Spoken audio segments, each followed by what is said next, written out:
If you guys have been watching my channel, you know I have been dealing with an aphid infestation, and actually infestation doesn't feel like a strong enough word. It started out with the kale, the ornamental kale that was behind me. I thought it was ready to go to seed, and it turned out it was covered in aphids and it was absolutely disgusting. So I pulled them out, chucked them in the garbage bin, and to make sure they didn't get out of the garbage bin, I sprayed them with bug spray. Then I realized my recently planted garlic was looking a little bit sad. The leaves were yellow, they were all saggy, I couldn't tell whether I'd overwatered or underwatered, and I flipped over the curled strands of garlic, covered in aphids. So you can see how sad my garlic is looking. So many of them just curled up and died, and we've had so much rain that I just figured they'd drowned. But I turned the leaves and they were just covered in these little black dots all over them, and you can't really even see them anymore because I've been working on them so much. I also had a few bok choy in this area that had started to flower and were going to seed. One or two had flopped over, and I noticed that they started to be covered in aphids, and this was all around the same time. And the bees were really enjoying the flowers on the bok choy, so I just kind of left them, and I thought, well, you know, whatever.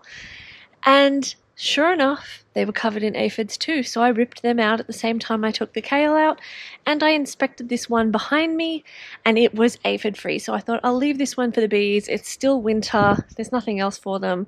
Let's leave them with these flowers. This morning when I came out to do my garden check and a little bit of watering, I discovered aphids all over this plant. And you can see some of them here, and I just thought it's such a shame because it's such beautiful flowers for the bees. Because it's only winter, there's nothing really else for them to enjoy, and they're going mad for it every day, so it's a shame to have to lose that bok choy. The infestation on this bok choy is by no means as bad as the kale or even the garlic, but I have been doing a fair bit of work in the garden. I've been trying to spray with neem oil. I try not to spray with anything because I have multiple autoimmune diseases, and I'm trying to grow a totally organic garden so that maybe my health will improve by not eating pesticides. That sounded wrong. Not that I'm eating pesticides, but there's no pesticides on my food. So anyway, I didn't want to spray, but I also didn't want to lose my veg. And I had these little beautiful broccoli plants that were right next to the kale that once the kale moved out of here, they had more space to thrive, but they also had a few aphids on them from those kales. So I wanted to deal with them. So I tried neem oil, and every day I checked the weather report because we are possibly going into our third La Nina cycle. We've had stupid amounts of rain, as I've said multiple times on this channel, but I wanted to make sure that I wasn't going to spray and then it was going to rain and wash it off. And because you have to wait till the end of the day to spray, so you're not spraying the bees. Anyway, so I sprayed at the end of the day, and out of nowhere, every single time, a storm came and washed it away. So I have been spraying and achieving nothing. And I got really frustrated with the garlic in particular because they were covered in it. And I just went through and squished them all with my fingers. But I thought, I can't go around every plant and squish aphids all the time. Like, I got other things to do with my life. So this morning when I discovered aphids on this bok choy plant, I thought, that's it. It's time to try the soapy water. So I got a bar of soap out of the cupboard, chopped it up into some bits, put in more than is recommended. The ingredients I saw recommended 2 tablespoons of soap flakes for 1 liter of water. And I thought, bugger it, I'm going to put in 2 tablespoons of soap for this little bottle of water, and I want these aphids gone. And I came out and I sprayed, and I may have accidentally forgotten that the bees were in the region as I was spraying around the top here, so I had to be really careful once I remembered not to be so stupid and spray the bees. But we're going to come out and check now what the results are, because what I noticed as I was spraying this warm soapy water was that it really hung onto the plants and hung onto the aphids more. So if we come back to the garlic, and sorry about the wind, but you can still see there's still some soapy residue sitting on this plant. And this is my other pot of garlic, which I forgot to do this morning, and you can see what these aphids do to the plants. They come on and they suck all the juices out of the leaves, and then they start to look yellow and sad, and they can actually kill the plants if you get a bad enough infestation, because the plant just fails to thrive. So this one has only been treated 6,000 times with neem oil, but it's still got aphids on it, and admittedly not a lot of aphids because it has been treated and they've been squished by hand, but still a lot. But because I forgot to spray this one, we'll spray it now. So because the soap has been sitting in the water bottle for a couple of hours now, it has thickened, but you can still see, even in its thickened state, which probably makes it stickier, how much this soap water is actually sticking to the plant and also therefore the aphid. So let's have a look at my red lettuce, which I sprayed this morning. This was covered in aphids, and it looks like a lot of them have fallen off and died, and it's only been a few hours.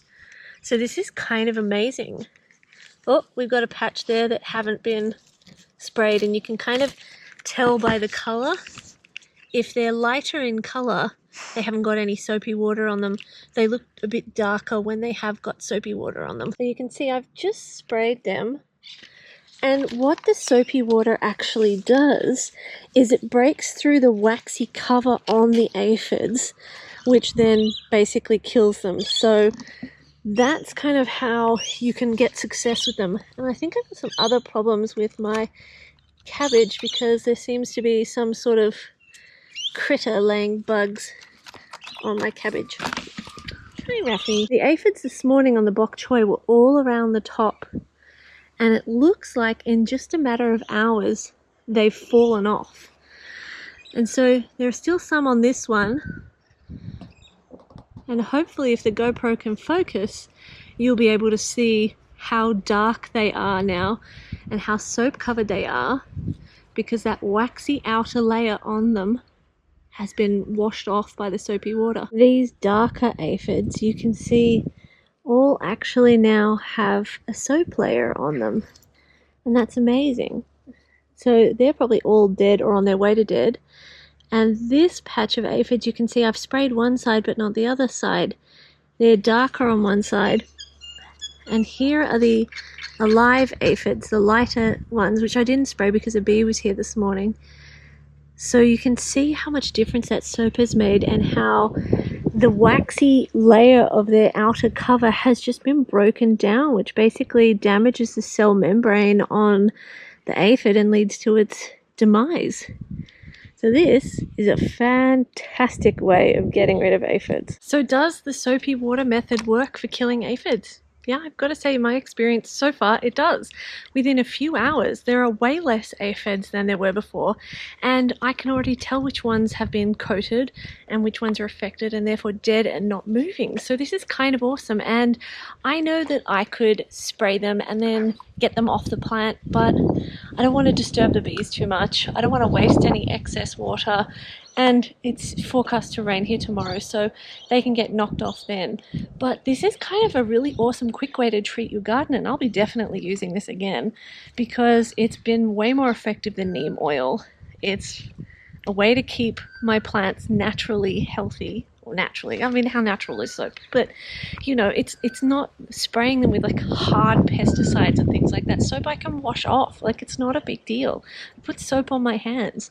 So I'm really excited that this has worked. I'm really excited to share this with you guys, and I hope you guys have found this useful. For me, this is a great development because we've got spring in 2.5 days, and I don't want to be planting my spring seedlings in a garden that's infested with aphids. So this is a great option, and the dog is now chewing the camera, so I think we're going to wrap this up. I would be really interested to hear if you guys have had this same experience using soapy water on your plants to get rid of aphids, whether it's killed them within hours and you've seen a noticeable decline in the population of aphids within the space of less than half a day. Before my GoPro gets chewed any further, I'm going to head inside, but I really appreciate you guys hanging out with us today, and hopefully we will see you in the next video. Hey, Rabbie? Kiss? Oh, too much. Bit too much. Don't you eat bees. Bees are not good for dogs to eat. Hey, no eating bees. No eating bees. You be a very good boy.